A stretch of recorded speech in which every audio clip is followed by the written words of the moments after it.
Bonjour à tous, merci d'être là. Alors pour la première fois, Anticor organise son université à Paris. On nous a dit, il ne se passe jamais rien à Paris, on s'ennuie à Paris, c'est toujours tout pour la province. Donc on a entendu cette récrimination et donc on vient à Paris pour notre université. Il y a une autre raison, c'est qu'on a à Paris le groupe local le plus étoffé de France, puisque Anticor est structuré également en groupes locaux. Et le groupe le plus important est le groupe de Paris, piloté d'une main de maître par nos deux co-référents, Jean-Yves Lucas et Alexandre Calvez, qui sont des valeureux bénévoles. Et comme tous les valeureux bénévoles à Anticor, au bout d'un moment, vous êtes punis. On dit que, voilà, tu travailles bien, mais du coup, tu vas organiser l'université d'Anticor. Et donc, on pourrit le temps libre de nos bénévoles pendant 3 mois. Donc, voilà. Mais c'est de votre faute. Et puis, si vous continuez comme ça, vous finirez président Anticor. Et là, vous n'aurez plus aucun temps libre pendant 3 ans. Et plus aucun ami. Voilà. Donc, méfiez-vous et faites attention. Voilà. Donc, Anticor, ça a été un peu présenté. C'est une association de loi 1901. Créé le lendemain du 20 avril 2002, le premier tour de l'élection présidentielle où a été qualifié Jean-Marie Le Pen, qui montrait quand même une certaine exaspération des Français. C'est une association qui a regroupé des élus et des citoyens qui voulaient réhabiliter la démocratie représentative. C'est une association aujourd'hui agréée par le ministère de la Justice et agréée par la Haute Autorité pour la transparence de la vie publique. C'est une association qui refuse les subventions pour rester indépendante et nous vivons exclusivement de nos cotisations et de nos dons, ce qui fait que nous avons très très peu de moyens et très très peu d'argent. Alors Anticor est surtout connu pour ses recours et ses plaintes, même si on en fait évidemment pas suffisamment par rapport à ce qu'il faudrait, par rapport aux besoins. C'est une goutte d'eau dans l'océan des besoins en la matière, mais parfois c'est la goutte qui fait déborder le vase, qui permet de faire bouger les choses. Quelques exemples. En 2009, la Cour des comptes rend un rapport accablant sur l'attribution des marchés de sondage à l'Élysée.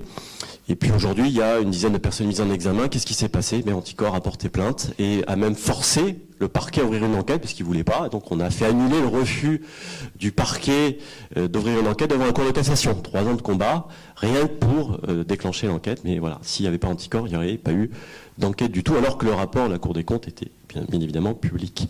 Autre exemple, Agnès Salle. Au début, la ministre de tutelle nous dit pas de problème, elle ne va pas démissionner. Et puis aujourd'hui, non seulement Agnès Salle a démissionné, elle a remboursé, elle a plaidé coupable et elle a été condamnée. Qu'est-ce qui s'est passé? Anticor a déposé plainte. Affaire Mathieu Gallet, la même chose, entre l'article du Canard enchaîné et le procès qui va bientôt avoir lieu. Qu'est-ce qui s'est passé? Anticor a déposé plainte. Sinon, il ne se passait rien. Dernier exemple, l'affaire Richard Ferrand. Le procureur ne voulait pas ouvrir d'enquête, et puis quelques heures après le dépôt de la plainte d'Anticor, il change d'avis. C'est bizarre. Bon, voilà, donc c'est cette petite goutte d'eau qui fait déborder le vase. C'est peut-être même une goutte d'huile qui met un peu de graisse dans les rouages, on ne sait pas, mais en tout cas c'est une goutte d'eau un peu utile visiblement, même si ça nous étonne qu'on soit, qu'il faille l'action Anticor pour déclencher des enquêtes dans des choses qui sont évidemment public et connu par tous. Alors Anticor ne passe pas sa vie, encore une fois on ne pourrait pas à déposer des plaintes et des recours, c'est une association qui promeut le comportement vertueux en organisant des conférences, en organisant chaque année une cérémonie de remise des prix éthiques et des casseroles, c'est assez drôle, d'ailleurs c'est à Paris aussi, c'est un moment toujours très, très amusant. Et à part pour les casseroles, pour ceux qui les reçoivent, généralement ils ne viennent pas, je n'ai toujours pas compris pourquoi. En tout cas, voilà, on rédige également des chartes éthiques à chaque élection pour inviter les candidats à reprendre nos propositions dans leur programme, et puis on organise des universités chaque année.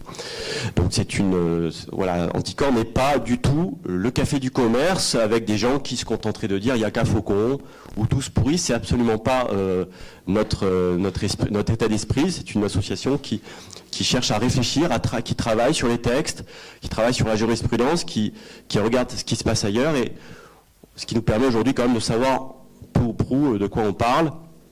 Ce qui explique la crédibilité dont on jouit auprès des médias, et ce qui explique pourquoi on est auditionné aujourd'hui à chaque projet de loi portant sur la moralisation de la vie politique. Anticor est auditionné devant le Sénat et l'Assemblée nationale parce que voilà, on détient une certaine expertise, même si c'est peu connu et peu médiatisé, c'est vraiment ce dont on est le plus fier. Par exemple, dans le projet de loi, dans la loi Sapin 2, Nous avons œuvré pour améliorer la définition des lanceurs d'alerte, on en reparlera tout à l'heure, mais entre la définition initiale et la définition finale, nous avons été auditionnés, on a expliqué qu'elle n'était pas bonne, et au final, on a aujourd'hui une définition très correcte des lanceurs d'alerte, alors qu'initialement, on avait une définition qui servait à rien. Donc on a, voilà, encore une fois, c'est pas très connu et pas très médiatisé, mais c'est des choses qui sont très utiles et qui font avancer un petit peu les choses. Alors l'an dernier, nous avions organisé une université sur le thème « Que changer pour tout changer ». C'était une université calibrée pour l'élection présidentielle, hein, pour peser un petit peu sur le débat. Et nous avions dans le même temps lancé une grande charte éthique pour la présidentielle qui contenait une dizaine de mesures. On invitait les candidats à les reprendre évidemment. C'était 10 mesures pour moraliser la vie politique. Et pour tout vous dire, pour tout vous avouer, nous n'avions pas eu un grand retentissement à l'époque, c'était il y a un an.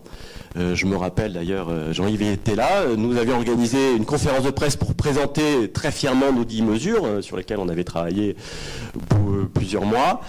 Et aucun média ne s'était déplacé. Il y a un an, c'était un thème qui n'intéressait strictement personne. Et puis, vous avez remarqué que le thème s'est un petit peu invité, pour ne pas dire, s'est imposé dans le débat présidentiel avec l'affaire Pénélope Fillon. Et puis tout le monde s'est intéressé à Anticor, à ce qu'on pensait, à nos propositions. On a été fortement médiatisé pendant cette période, ce qui nous a permis, non pas d'accabler un tel ou un tel, ce qui ne nous intéresse pas, mais de ressortir nos propositions, de montrer l'intérêt de changer la législation pour éviter les abus futurs. L'idée n'étant pas, encore une fois, d'accabler un tel ou un tel, mais d'éviter, lorsqu'on détecte un abus, de l'éviter pour l'avenir. Donc nous avons été on a d'ailleurs été assez surpris, nous avons été extrêmement invités nous avons été souvent invités par les médias à nous exprimer. Et puis c'est un thème qui a fortement impacté la présidentielle, voire même peut-être faussé le résultat, je ne sais pas, mais en tout cas aujourd'hui c'est un thème qui est incontournable. Alors, cette année, nous avons un petit peu changé évidemment le thème, c'est la démocratie à l'ère du soupçon, parce qu'évidemment, il s'est passé pas mal de choses depuis la présidentielle. Alors tout d'abord, cette affaire Pénélope Fillon, qui était un peu incroyable et qui montre quand même la coupure entre les élus et les électeurs. Rappelez-vous, Pénélope Fillon a été ovationnée dans un meeting, ovationnée par je crois, 10 000 personnes. Alors ça montre quand même la coupure entre les citoyens un peu excédés et une classe politique qui ne comprend pas où est le problème. Parce qu'ils ont toujours fait comme ça. Quelques mois après cette standing ovation de Pénélope Fillon, en mars 2017, à un mois de l'élection, il y a eu un sondage de l'IFOP fait sur plus de 2000 personnes, donc un sondage plutôt assez sérieux, où 74% des personnes interrogées déclarent que pour eux, les hommes et les hommes politiques, les hommes et les femmes politiques sont corrompus. 74% des citoyens sont convaincus donc d'avoir une classe politique corrompue, ce qui est quand même pas une bonne nouvelle dans une démocratie. Et puis, il y avait une autre question, c'est quelles sont pour vous les qualités principales que doit avoir un président de la République. 65% ont déclaré qu'il devait être honnête. Donc, on me dirait, c'est quand même déjà bien. Mais il y a quand même 35% qui ne voient pas l'intérêt d'avoir un président honnête. Et ça, c'est une vraie question. Parce que comment voulez-vous imposer aux élus d'être honnêtes si nous-mêmes, les citoyens, nous ne sommes pas complètement convaincus de l'intérêt? Donc il y a 35% des gens qui ne font pas le lien entre des élus honnêtes et leur propre quotidien. Il y a 35% des gens qui ne comprennent pas qu'ils sont eux-mêmes victimes de la corruption. Ou de fraude fiscale.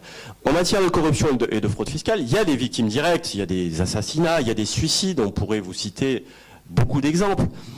Mais nous sommes tous victimes de manière diffuse de la corruption, soit parce qu'on va payer plus d'impôts, soit parce qu'on aura des services publics de moins bonne qualité, soit parce qu'on aura des prestations sociales diminuées. Nous sommes tous victimes.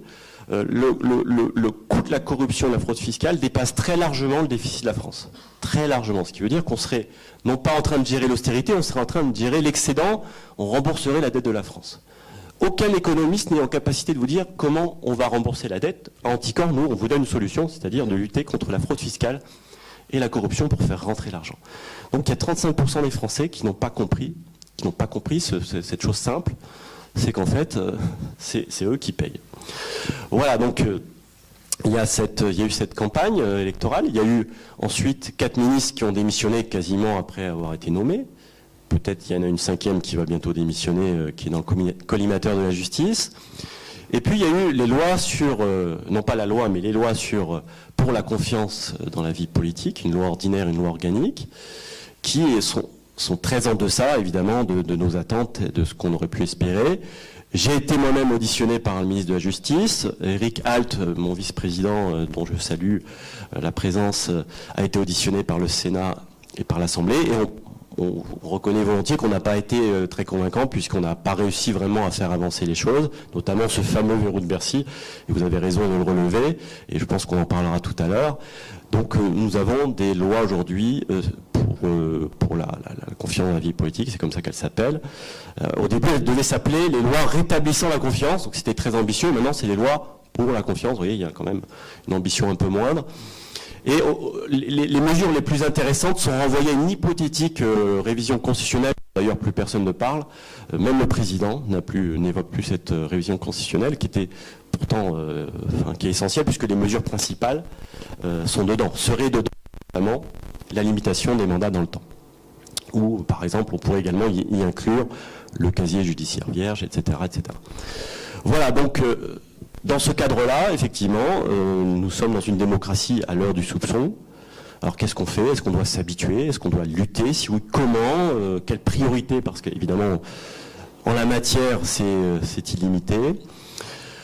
J'ai en tête les paroles de Gandhi qui disait lorsqu'on ne fait pas partie de la solution, c'est qu'on fait partie du problème. Donc j'ai quand même le sentiment que toutes les personnes qui sont là aujourd'hui ont envie de faire partie de la solution, et je vous en remercie.